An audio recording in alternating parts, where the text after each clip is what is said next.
ओम अरहम। रात्रिकालीन क्रोध प्रबंधन कार्यशाला का शुभारंभ होने जा रहा है। आज का कार्यक्रम एक गीत से किया जा रहा है। इस गीत की रचना गणाधिपति गुरुदेव श्री तुलसी द्वारा की गई है।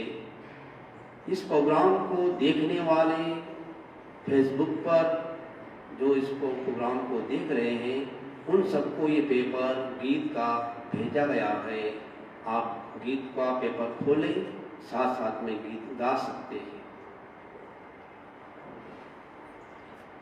छोड़ो क्यों नी क्रोध रो नशो, छोड़ो क्यों कोनी क्रोध रो नशो, थारी आँख्या में लोही रो बाण, छोड़ो क्यों कोनी क्रोध रो नशो, छोड़ो क्यों कोनी क्रोध रो नशो, थारी अक बक बकनेरी पड़गी मान, दो जाने काले नाग ज्यों डसो, छोड़ो क्यों कोनी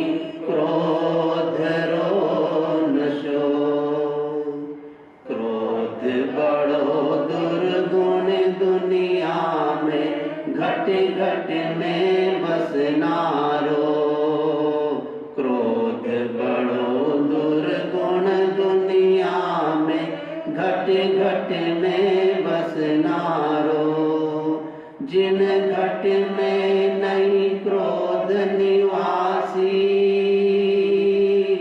वो नर जगत सीतारो, छोड़ो क्यों कोनी क्रोध रो नशो, पंचेंद्रिय प्राणी यद्यपि करे न कतल विचारो, पंचेंद्रिय प्राणी यद्यपि करे न कतल विचारो, तदपि कषाई नाम कुपित रो, आगम वचन निहारो, छोड़ो क्यों कोनी क्रोध रो नशो, प्रेम परस्पर दर्पण्यारो, शिष्टाचार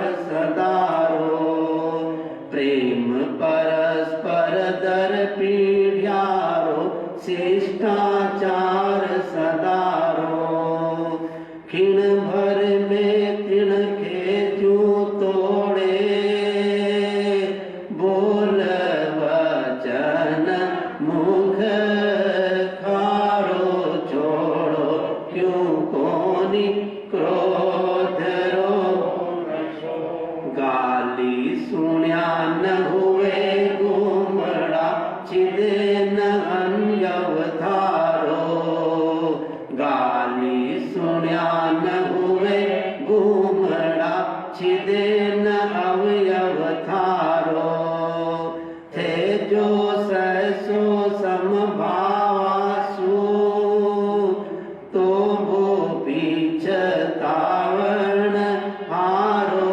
छोड़ो क्यों कोनी क्रोध रो, गाली मान कठे सुलासी, मांग मधुर बच प्यारो, गाली मान कठे सुलासी, मांग मधुर बच प्यारो, थे तो मृदुल मनोहर भासी, अपनो विरुद्ध विचारो, छोड़ो क्यों कोनी क्रोध जठे क्रोध है अहंकार री नियमा तजे न लारो। जठे क्रोध है अहंकार री नियमा तजे न लारो। सुन दृष्टांत संत धोबीरो मन रीस उतारो। छोड़ो क्यों कोनी क्रोध रो नशो। विफल कियो कुल पुत्र रोष जू झट मार वर्षारो। विफल कियो कुल पुत्र रोष जू झट मार वर्षारो। त्यों प्रशांत उपशांत भाव सु। त्यों प्रशांत उपशांत भाव सु। तुलसी सा फल मारो। छोड़ो क्यों कोनी क्रोध रो नशो। थारी आख्या में लोहीरो उफान। छोड़ो क्यों कोनी क्रोध रो नशो। थारी अक पक पकनेरी पड़गी। बाण दो जाने काले नाग जू डसो। छोड़ो क्यों कोनी क्रोध रो नशो।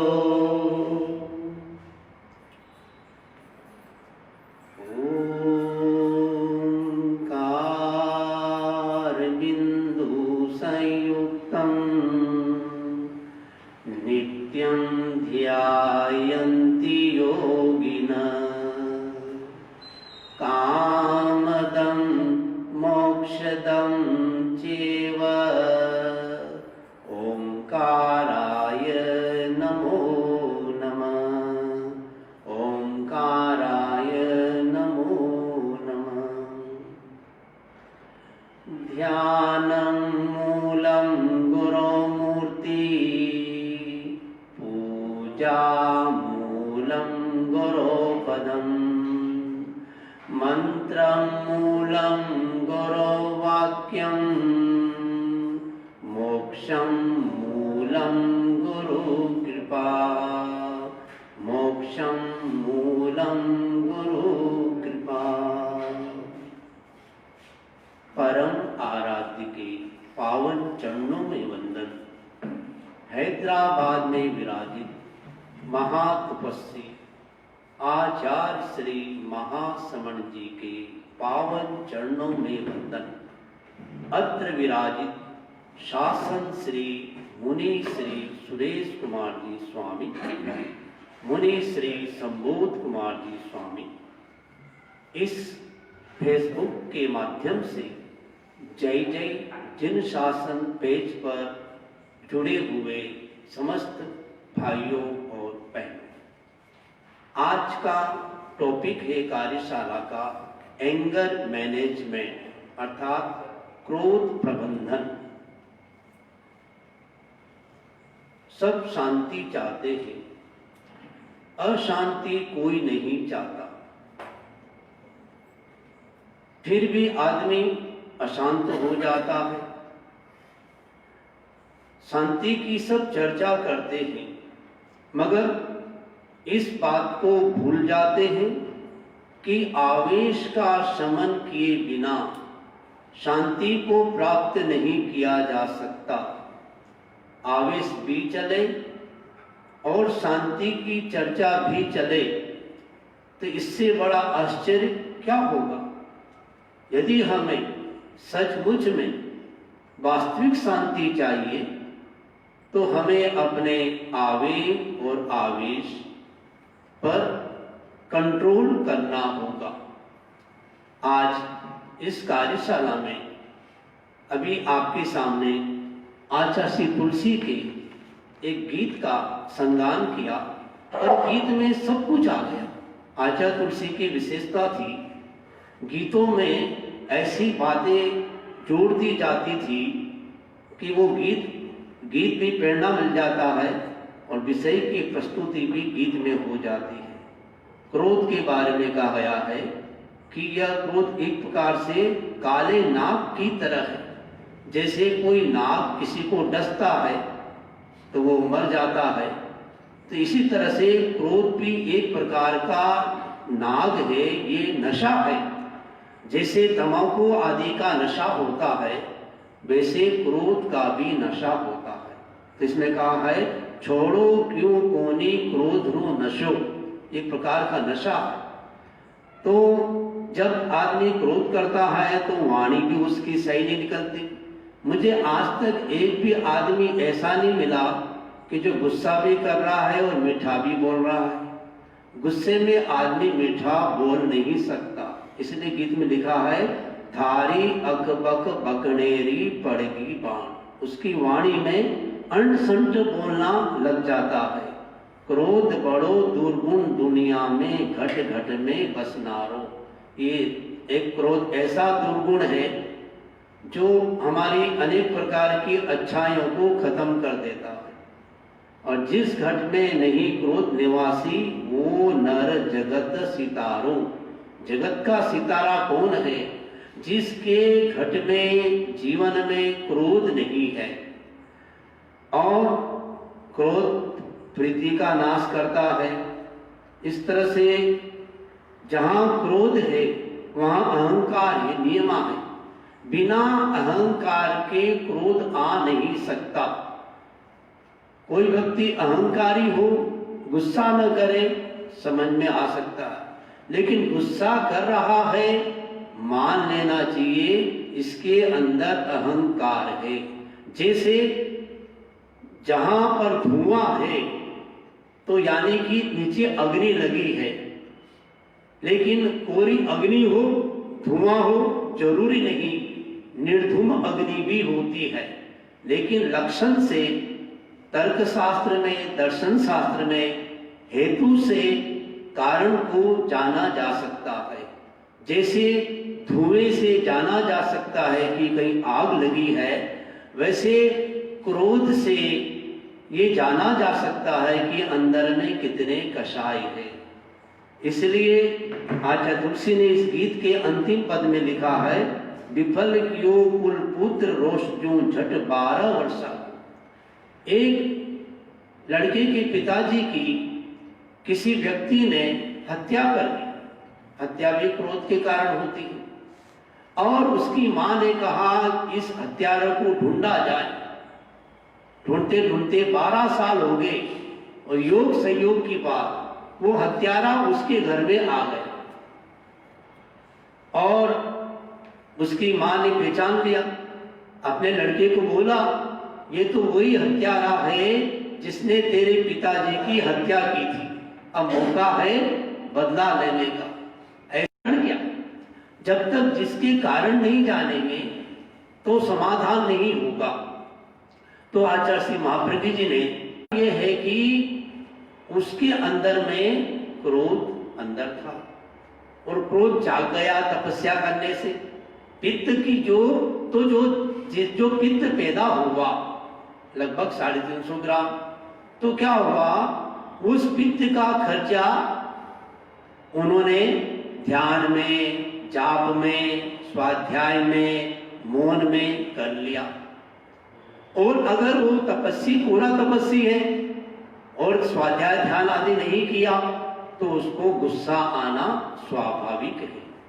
तो क्रोध आने का शारीरिक में पहला कारण है पित्त की अधिकता। दूसरा कारण है पाचन शक्ति का कमजोर होना। हमने देखा जिन लोगों की पाचन शक्ति कमजोर है उनको गुस्सा जल्दी आता है, क्योंकि कई बार नहीं चाहते भी गुस्सा आ सकता है, आ जाता है, कारण उसको पाचन शक्ति उसकी कमजोर हो गई। उसका पित्त बढ़ गया या उसका कफ बढ़ गया, वायु बढ़ गई, कोई न कोई उसको प्रॉब्लम आ गई, तो ये उसका कारण है। और बीज ज्यादा होना, कई दुनिया में देखिए 3 तरह के लोग हैं। कई लोग बहुत बिजी रहते हैं, इतने बिजी श्वास लेने की फुर्सत नहीं। व्यस्त होना बुरा नहीं है, किंतु अस्त व्यस्त होना बुरा है। कई लोग बहुत बिजी और कहते भी है कि श्वास लेने की फुर्सत नहीं, यहां तक कहते हैं कि मरने की फुर्सत नहीं। कई लोग बहुत लेजी, आलसी, चट्टू, जन्म भी हुआ तो 2 अप्रैल को, पैदा होने में 1 दिन की देरी कर दी, ऐसे आलसी। कई लोग लेजी है, कई लोग बिजी है और कई लोग क्रेजी है। क्रेजी यानी जल्दी से अपना संतुलन खो बैठते हैं, स्वभाव से चिड़चिड़े होते हैं। तो साधना का सूत्र ये है, लेजी मत बनो, बिजी मत बनो, क्रेजी मत बनो। क्या बनो? इजी बनो। इजी यानी सरल बनो, सरल जनों की सरल गति, वक्र जनों की वक्र गति। तो ये शारीरिक कारण है। मानसिक कारण में सहन शक्ति का अभाव। जो पत्थर न लग जाए दीवार में, वही ठोकरें खाए बाजार में। प्रतिमा बना रहे थे कारीगर, तोड़ रहे थे पत्थर। इतने में एक अजूबा देखा, जो छोटे सहन कर गए वो बन गए शंकर, बाकी के रह गए कंकर। इसलिए गुरुदेव ने कहा, सहन करो सफल बनो। कई लोग बोलते कितना सहन करें, बहू बोलती कितना सहन करूं, सास दिन पर बोलती रहती है। सास बोलती है मैं कितना सहन करूं, ये बहू दिन पर परेशान करती है, बात मेरी सुनती नहीं है, दिन भर फोन करती रहती है, कितना सहन करूं। पिताजी भी बोलते हैं मैं कितना सहन करूं, लड़का बोलता है कितना सहन करूं। तो कहा गया, जब तक छलनी में पानी नहीं ठहर जाए तब तक सहन करो। क्या चलनी में पानी ठहर सकता है? तो कहा गया ठहर सकता है। कब? पानी डालते जाओ, पानी ठंडा हो जाएगा, पानी बर्फ बन जाएगा और चलनी में पानी ठहर जाएगा। इतनी धीरज होना चाहिए, इतना धैर्य होना चाहिए। धैर्य है ही नहीं, तत्काल रिजल्ट चाहते हैं, जल्दबाजी में काम करते हैं, तो सहन नहीं होता। तो सहन करो, सफल बनो। एक पत्थर होता, देखिए आप, सीखना हो तो एक पत्थर से भी सीखा जा सकता है। एक कारीगर होता है, हथौड़ी की चीनी की चोट सहन करता है वो पत्थर, और वो भगवान बन जाता है। लोग उसको भगवान समझकर पूजा करते हैं।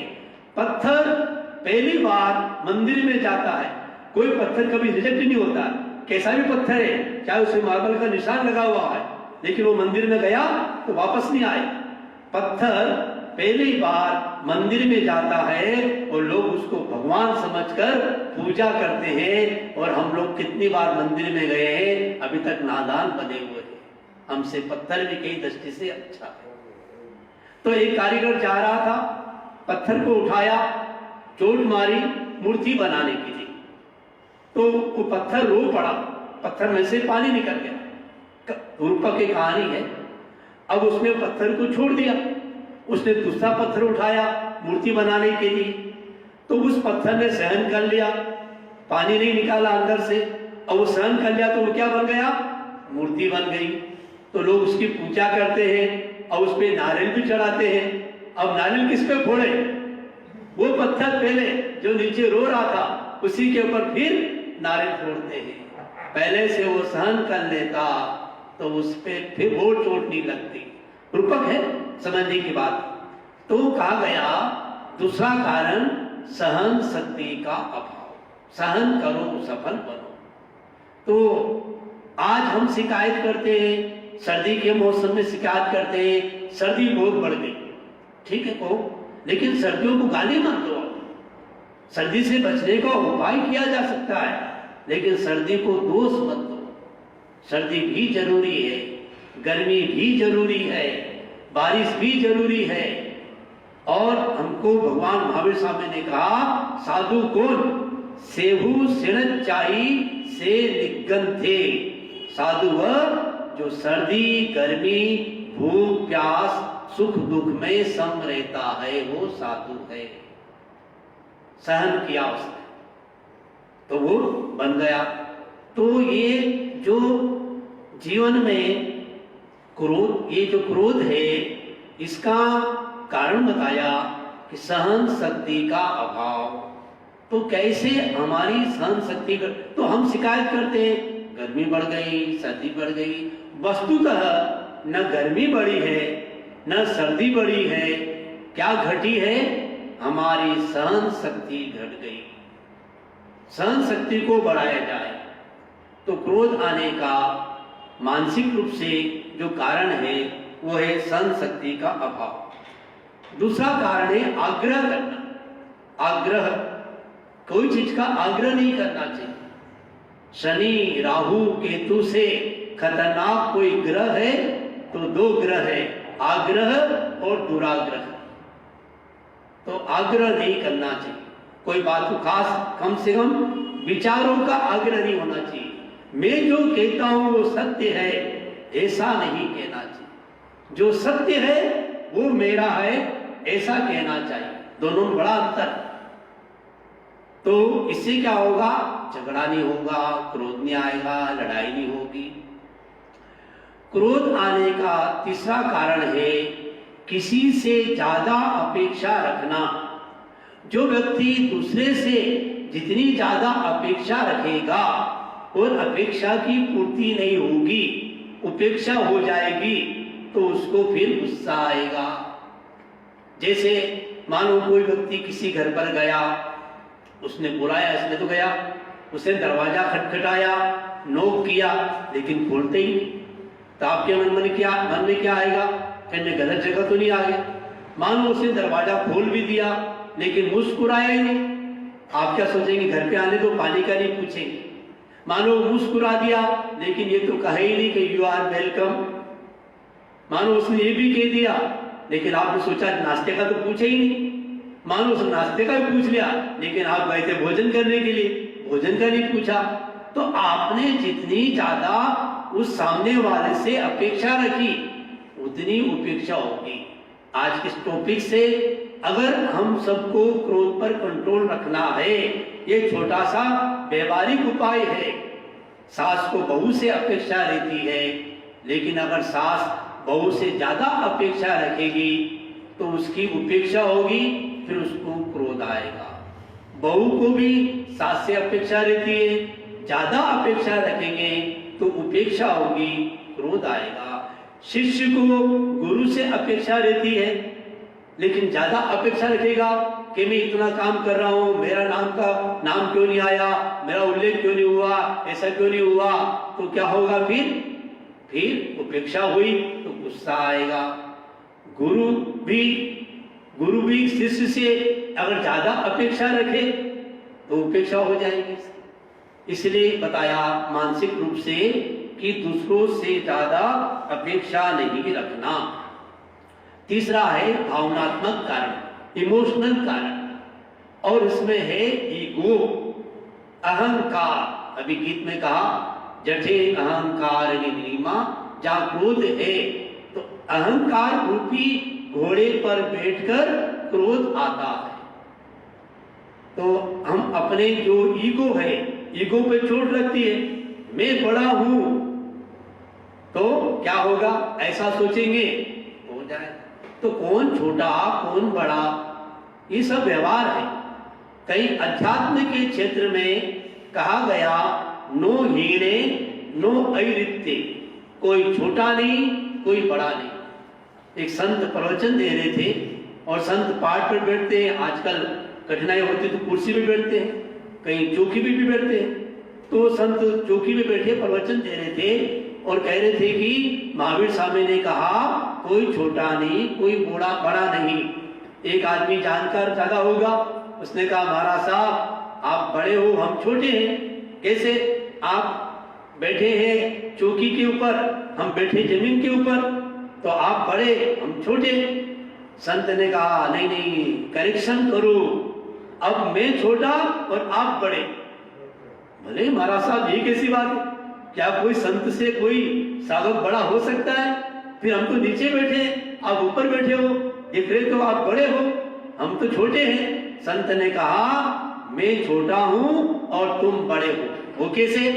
देखो, मैं बैठा हूं चौकी पर, संत कह रहे, और आप बैठे जमीन पर, तो जमीन पे बैठने वाला जमींदार, कुर्सी और चौकी पे बैठने वाला चौकीदार। तो चौकीदार बड़ा हुआ कि जमींदार बड़ा हुआ? समझाने का तरीका।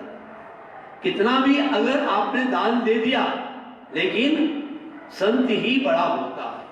ठीक है, जब आपने दान दिया तो आपको लगता है कि देने वाला बड़ा, लेकिन संत है देने वाला वो।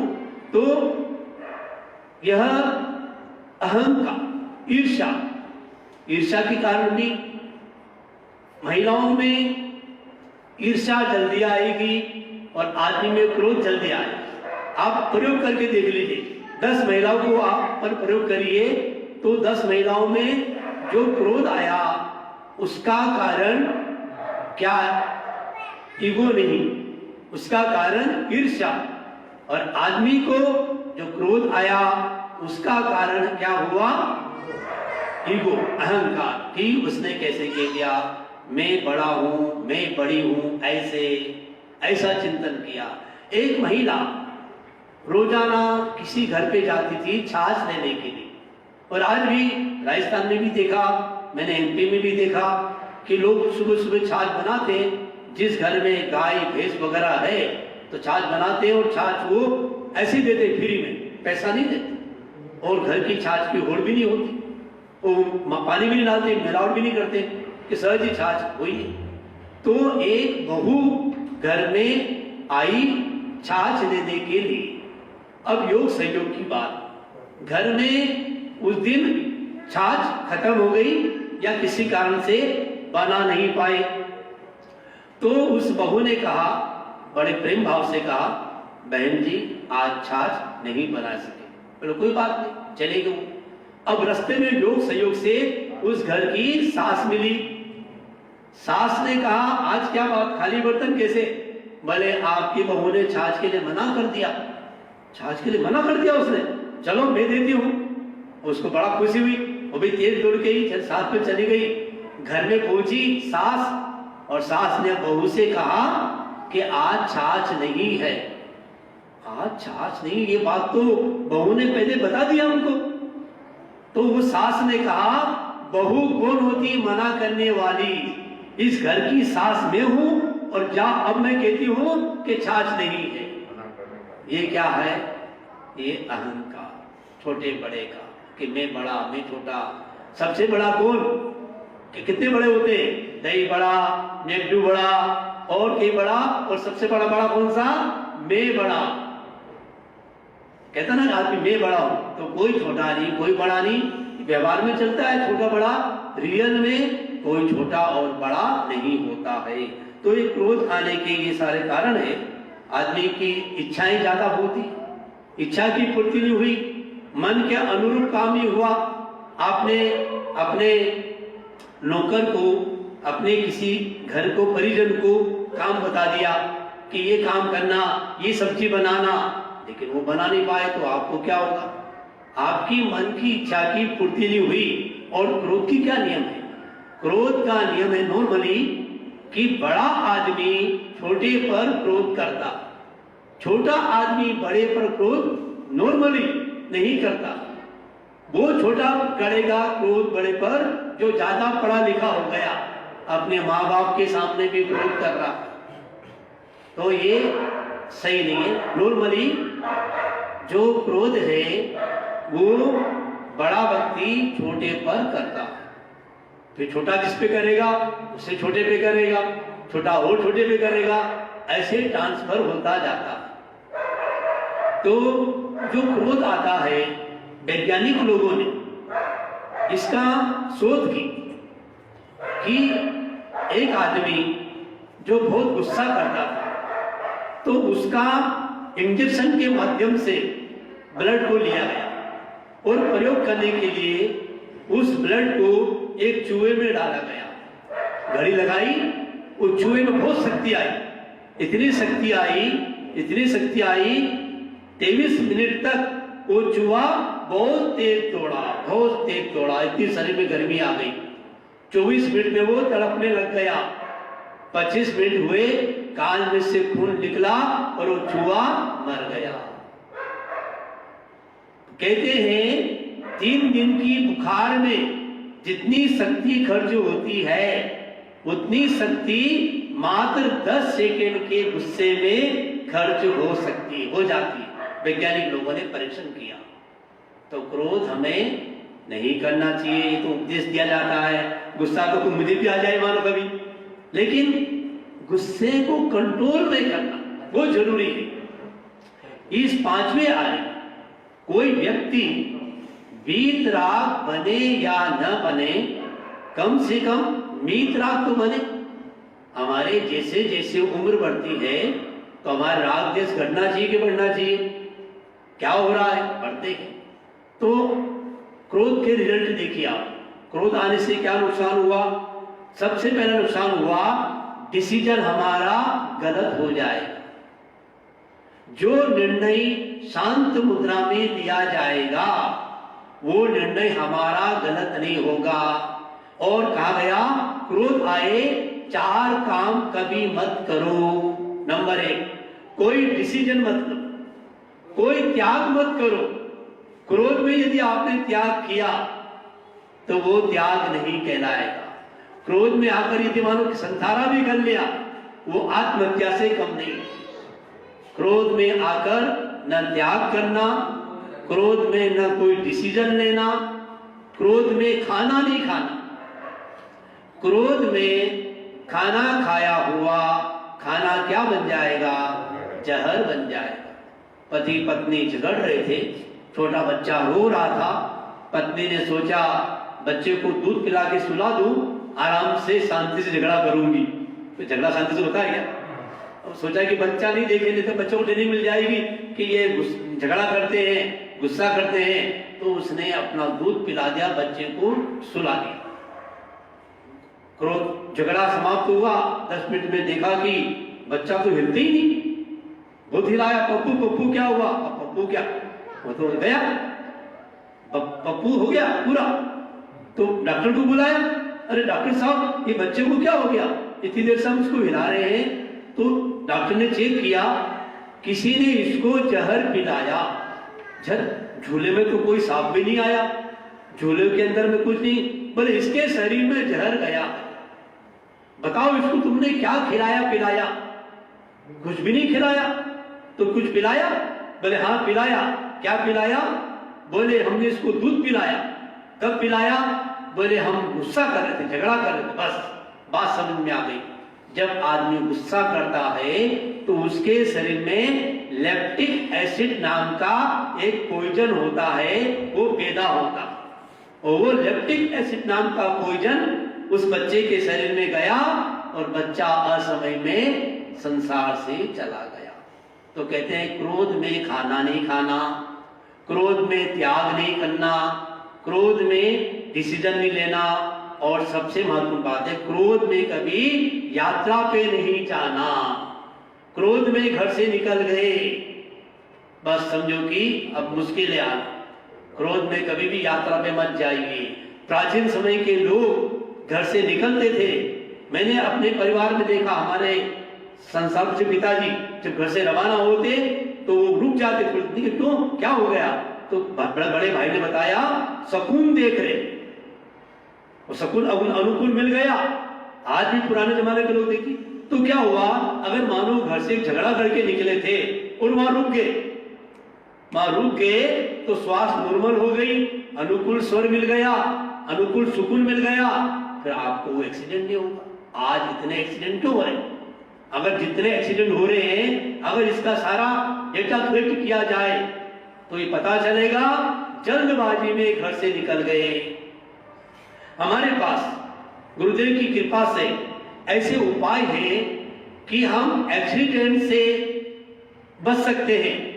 मौत से बचने का नहीं कह रहा हूं, एक्सीडेंट से बचना अपने हाथ में है। उसके उपाय है, कभी मौका मिलेगा तो आपको बताएंगे। कितने सरल उपाय जो हमारे आचार्य श्री महाप्रभु जी ने बताए वो हमको याद है, लोगों को बताते हैं, हम भी फॉलो करते हैं और एक्सीडेंट से बच जाते हैं। तो एक्सीडेंट से बचना बहुत जरूरी है। तो जल्दबाजी में घर से निकल गए, एक्सीडेंट होने का खतरा है। तो क्रोध आने से क्या हुआ, डिसीजन गलत हो गया हमारा। क्रोध आने से हमारा बीपी हाई हो गया, हार्ट की प्रॉब्लम हो गई। मैंने कितने सारे लोगों को देखा कि इतना ज्यादा गुस्सा करते थे, बीपी इतना हाई हुआ, लकवा मार गया। और लकवा क्या मार गया, कई बार तो हार्ट अटैक और हार्ट फेल हो जाता। ज्यादा एक्सट्रीम गुस्सा करने से कंट्रोल में गुस्सा होना चाहिए। हमको होश रहे कि मैं गुस्सा कर रहा हूं और मेरा गुस्सा मेरे कंट्रोल में है, मेरे गुस्से से दूसरों को नुकसान न हो। दो तरह का गुस्सा होता है। There are two types of anger, one is passive, second is active. Active anger और पैसिव एंगर। पैसिव एंगर यानी दिखाई नहीं देता, निष्क्रिय क्रोध अंदर ही अंदर रहता। और एक्टिव एंगर वो दिखाई देता है, आंखें लाल हो जाती है, अनसन बोलने लग जाता है, हाथ उठ जाते हैं, छोटे बड़े के ऊपर ध्यान नहीं रहता है और बहुत कुछ करता है जो आप सब उसको जानते होंगे। तो जो एक्टिव एंगर है वो अपना भी नुकसान करता है, दूसरों का भी नुकसान करता है। जो पैसिव एंगर है वो खुद केवल स्वयं का नुकसान करता है, दूसरों का नुकसान नहीं करता है। बाहर से लगता आदमी मुस्कुरा रहा है, हंस रहा है, लेकिन अंदर में गुस्सा रहता है। अब बताइए भाइयों बहनों, इन दोनों दो प्रकार के क्रोध में से कौन सा क्रोध अच्छा है? एक्टिव एंगर अच्छा है या पैसिव एंगर अच्छा है? क्या क्रोध अच्छा है? ना एक्टिव अच्छा है ना पैसिव अच्छा है। दोनों क्रोध अच्छे नहीं है, दोनों तरह के क्रोध को छोड़ना है। तो क्रोध करने से हमारे भगवान महावीर स्वामी ने कहा कि कोहम पीम पणासी, क्रोध प्रीति का नाश करता है।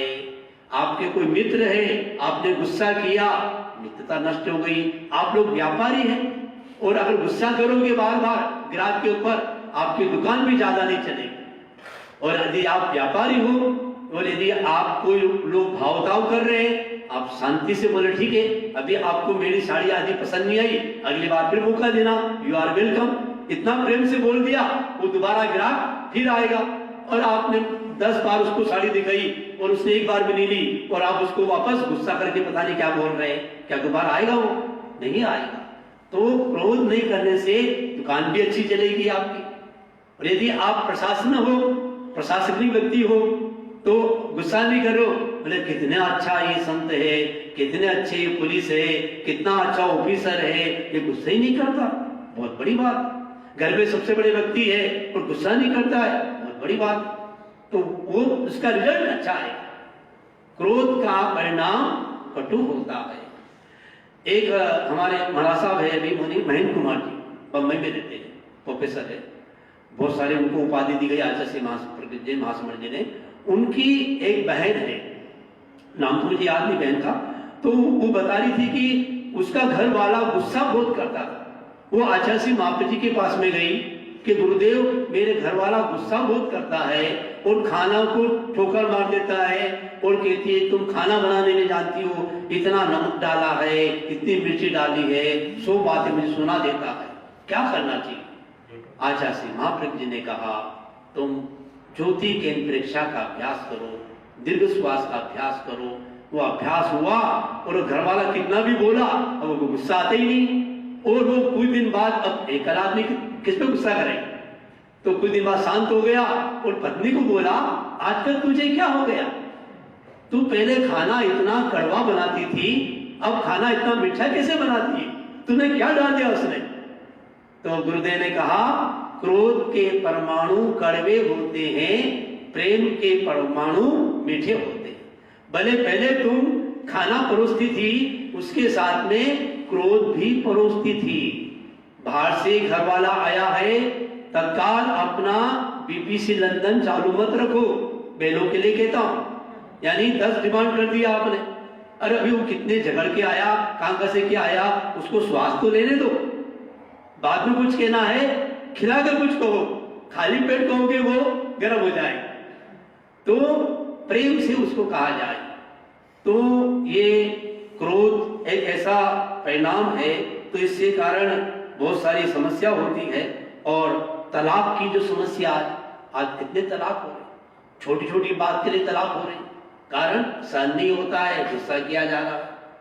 तो ये सारे रिजल्ट जो है ये हमारे लिए, फिर अंत में क्या होगा, आदमी गुस्से में आकर क्या करेगा, किसी की हत्या कर देगा। अब हत्या कर दी, अब फिर उसको पश्चाताप होगा, बोले लोग क्या कहेंगे, तो अब क्या करता होगा, लास्ट में वो क्या करेगा, आत्महत्या कर देगा। एक आदमी दारू पीकर टंकी पे चढ़ गया और बोलता सुसाइड सुसाइड सुसाइड। गांव के लोगों ने कहा कि सुसाइड क्या होता है, बोले जब अंग्रेज लोग मरते हैं ना सुसाइड बोलते हैं। फिर बोला गुड बाय गुड बाय, तो गुड बाय क्या होता है, बोले विदेशी लोग जाते हैं तो गुड बाय बोलते हैं। अब वो पता नहीं कि गुड बाय का मीनिंग क्या है, गांव के लोग हैं। तो ये क्रोध को अगर हमें शांत रखना है तो इसके दो उपाय। पहला उपाय है टेम्पररी उपाय, यानी तात्कालिक उपाय। और उसमें पहला उपाय बहुत सरल है कि आप यदि खड़े हो, गुस्सा आ गया है तो बैठ जाओ, बैठे हो तो बोलो लो कर लो बात। गुस्से की शुरुआत बैठे बैठे होती है, लेकिन जब आदमी को पूरा गुस्सा करना है तो वो खड़ा हो जाता। तो खड़े हो तो बैठ जाइए, बैठे हो तो लेट जाइए। आज तक इतिहास में किसी ने लेटे लेटे गुस्सा नॉर्मली नहीं किया है, नंबर एक। नंबर दो, living your palace, living not living, living यानी अपने स्थान को छोड़ दीजिए। किचन में गुस्सा आ गया है तो बेडरूम में चले जाइए, बेडरूम में गुस्सा आ गया है तो बाथरूम में चले जाइए। आज तक के इतिहास में किसी ने बाथरूम में गुस्सा नहीं किया, किसी बहाने वहां से चले जाइए। लेकिन जब गुस्सा आता है तो आदमी क्या करता है, सामने वाले को भगाएगा, भग, उसको भगाएगा। तो सोचेगा अगर मैं चला जाऊंगा तो लोग बोले हार गया, ये कमजोर पड़ गया, तो उसको भगाएंगे वहां से। तो गुस्सा आए तो स्थान को छोड़ दीजिए। तीसरा उपाय क्या करिए, ये 4-5 अंगुलियां हैं, पांचों अंगुलियों को श्वास भरते हुए से लाइए, ऐसे 3 बार करो बस। ऐसे करेंगे गुस्सा शांत हो जाएगा। ये रिमोट कंट्रोल है। और ये नहीं कर सकते हैं तो ऐसे करिए आप, मानो आप कुर्सी में बैठे हुए, हाथ रखो टेबल के नीचे, ऐसे करो। खड़े खड़े गुस्सा आ गया है, हाथ पीछे रख लो, ये रिमोट कंट्रोल है, यहां से दब जाएगा। मैं अमेरिका में था, अभी यहाँ कुत्ता भूख रहा, मुझे याद आ गया। तो मैं सोने की तैयारी कर रहा था, एक कुत्ता भूख रहा था, यूएसए की बात बता रहा हूँ, कैलिफोर्निया की। तो मैंने कहा भाई साहब से, जो जिसने व्यवस्था की थी, मैंने कहा डार्क इज बार्किंग, कुत्ता भूख रहा है। उन्होंने कहा वेट प्लीज, रुको। उसने जेब में हाथ डाला, एक छोटा सा रिमोट कंट्रोल निकाला, बटन दबाया, जो कुत्ता भूख रहा था चुप हो गया। ये जोरदार चीज है, तो हम इंडिया में ले जाएंगे, वहां कुत्ते बहुत भूखते रहते हैं। बोले समझ लीजिए अमेरिका का मोबाइल भी वहां पे काम नहीं आता, लॉक लगा रहता है, ये काम नहीं आएगा, उसके लिए दूसरा बनाना पड़ेगा जब मांग आएगी तो वो बोले ये तो कुछ नहीं है, ये मेरी घरवाली है ना, ये घरवाली ये बहुत बोलती रहती है, दिन भर बोलती रहती है। तो फिर क्या क्या सोचा, देखो इसके लिए हमने उपाय बताया। तो महिला को क्या अच्छा लगता है, गले का हार, वो समझती उपहार नहीं, ये भार। महिला को हार अच्छा लगता है, वो हार के, गले के हार में एक टाइमर लगा देंगे, उसको दे देंगे, तो 20 मिनट तक वो बिल्कुल नहीं बोलेगी, 2 घंटा बिल्कुल नहीं बोलेगी। तो बोलेगी नहीं तो झगड़ा नहीं होगा। उसकी घरवाली ने कहा कि मेरा घर वाला भी रात को सोने नहीं देता, क्यों, ये खराटे बहुत रहता।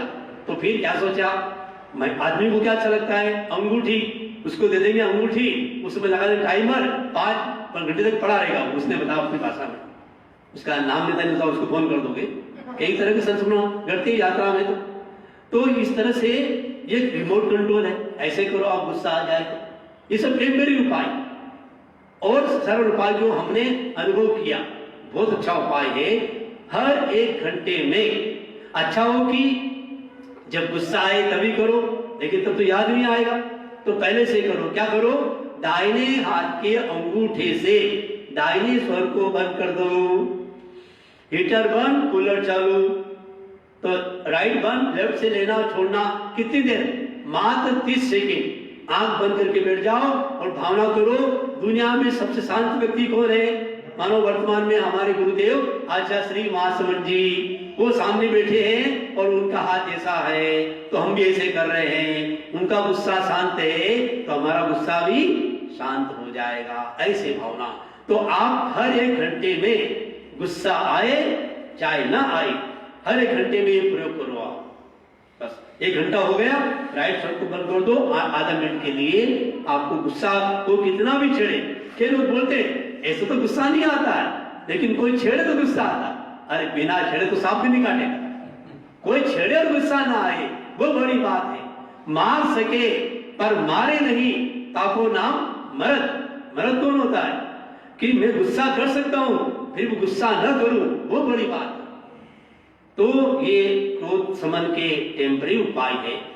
परीक्षा ध्यान साधना पद्धति में आचार्य श्री महाप्रज्ञ जी ने 4 उपाय बताए। उन उपाय से क्या होगा, यदि गुस्सा आएगा तो देरी से आएगा और जल्दी चला जाएगा। जनरली क्या होता है, गुस्सा आता है जल्दी जाता है, देरी से और कई बार तो जाता ही नहीं। तो क्या पहला उपाय बताया, सबसे सरल, वो है दीर्घ श्वास प्रेक्षा।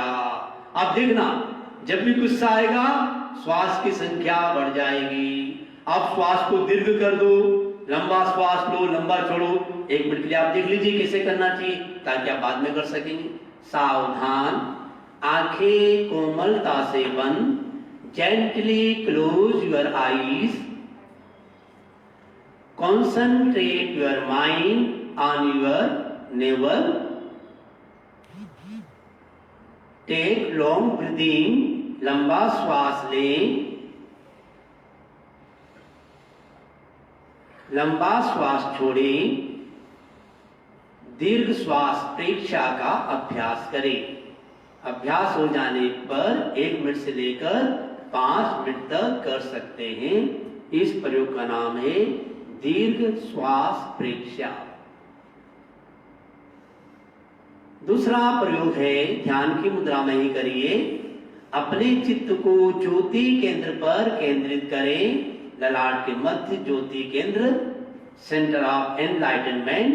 Concentrate your mind on the center of enlightenment, forehead. Perceive bright white color as a full moon. Imagine करें पूर्णिमा का चांद उग रहा है, उसकी चांदनी मेरे ज्योति केंद्र पर गिर रही है। मेरा क्रोध शांत हो रहा है। अनुभव करें My anger is waning away. मेरा क्रोध शांत हो रहा है। संकल्प करें, मैं उत्तेजना के क्षणों में शांत रहूंगा। मैं उत्तेजना के क्षणों में शांत रहूंगा। मैं उत्तेजना के क्षणों में शांत रहूंगा। ऐसी भावना करें, कंटेम्पलेशन करें। मन ही मन में मुस्कुराए। मुस्कुराओ जगत सारा मुस्कुराएगा। मुंह फुला के मत बैठो, कोई पास नहीं आएगा। मन मन में मुस्कुराइए और भावना करिए, मेरा क्रोध शांत शांत शांत हो रहा है।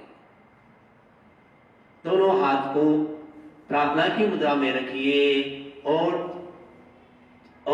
भावना करिए, चंद्र प्रभु स्वामी मेरा गुस्सा शांत करो। चंद्र प्रभु स्वामी मेरा गुस्सा शांत करो। चंद्र प्रभु स्वामी मेरा गुस्सा शांत करो। भावना करें, धीरे धीरे क्रोध शांत हो रहा है।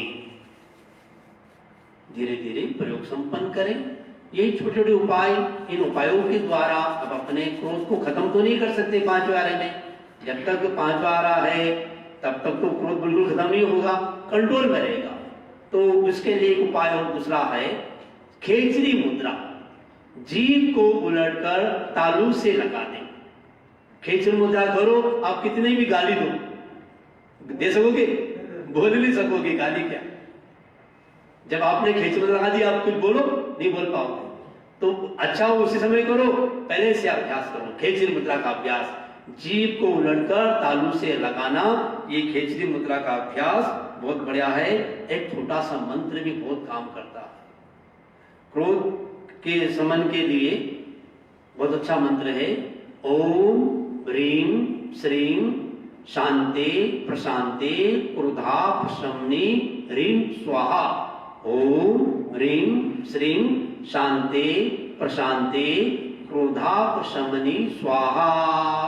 ओम ह्रीं श्रीं शांते प्रशांते क्रोधापशमनी स्वाहा।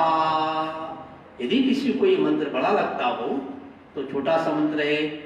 ओम नमो शांतिनाथाय सर्व शांति कराय। ओम नमो शांतिनाथाय सर्व शांति कराय। ओम नमो शांतिनाथाय सर्व शांति कराय।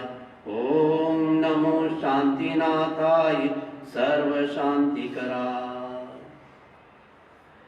सभी शास्त्रों में, चाहे आगम हो, कहीं भी किसी शास्त्र में नहीं लिखा कि गुस्सा करना अच्छा है। गुस्से के परिणाम बताए गीता के अंदर। क्रोधाद भवति सम्मोहा, सम्मोहा भवति स्मृति नाश, स्मृति नाश पणश्चति। क्रोध से मोह पैदा हुआ, मोह से स्मृति हुई, स्मृति जाने से प्राण का नाश हो जाता है, लगभग ऐसी बात है। तो चाहे कोई भी हुआ, और चाहे व्यक्ति धार्मिक हो चाहे कैसा भी हो, सबको अपना गुस्सा शांत रखना जरूरी है। तो खासकर जो घर में बड़े लोग हैं, अगर घर में बड़े लोग गुस्सा करना बंद कर दे तो छोटा बच्चा गुस्सा करेगा ही नहीं, क्योंकि छोटा बच्चा कहां से सीख रहा है? बड़े से ही सीख रहा है। तो हम आज के इस क्रोध प्रबंधन की कार्यशाला से ये प्रेरणा लें, और हमारे विद्वान संत मनीषी संबोध कुमार जी स्वामी कल आपको इससे जो बातें छूट गई है, और इससे भी आगे बहुत सारी बातें हैं, उनके पास में तो बहुत विद्वान है, वो आपको विस्तार से बताएंगे, नए नए प्रयोग भी कराएंगे। तो आज शासन श्री मनीषी सुरेश कुमार जी स्वामी के सानिध्य में नाथू द्वारा से फेसबुक के माध्यम से भी लोग एक प्रोग्राम को देख रहे हैं। नाथू द्वारा तेरापन सभा के द्वारा ये प्रोग्राम आयोजित किया गया है। जय जय जिन शासन, ये फेसबुक का एक पेज है, सभी लोग कोई संदर्भ में कोई भी प्रश्न हो, कोई जिज्ञासा हो, जो ऑनलाइन देख रहे हैं वो ऑनलाइन में प्रश्न करके अपना जवाब प्राप्त कर सकते हैं, और जो जैसे अनुकूल साधु संतों की सेवा से भी आप लाभ ले सकते हैं। इसके लिए आचार्य श्री महाप्रभु जी की पुस्तक है, तुम स्वस्थ रह सकते हो। मैंने जितनी भी बातें बताई, ये सारी बातें मेरी नहीं है, ये आचार्य श्री महाप्रभु जी की, आचार्य श्री महासमन जी की, आचार्य श्री तुलसी की, जितने मैं तो सारा लिख के लाया, उनकी किताबों से ले लिया। मेरा कुछ, मैं तो केवल पोस्टमैन हूँ, आपको उनका संदेश बता रहा हूँ, मेरा कुछ भी नहीं। तो आप लोग उन बहुत पुस्तक को पढ़ कर भी अपने जीवन को बदलने की कोशिश करेंगे। 9 बजने वाले हैं, मैं अपनी बात को अब संपन्न करना चाहूंगा। आरोग्य बोहि लाभम समाहि वरमुत्तमं दिन्तो सागर वर गंभीरा सिद्धा सिद्धिं महति सन्तु सिद्धा सिद्धिं मम। कल ठीक 8 बजे वापस मिलेंगे, कहीं जाएंगे नहीं। ओम।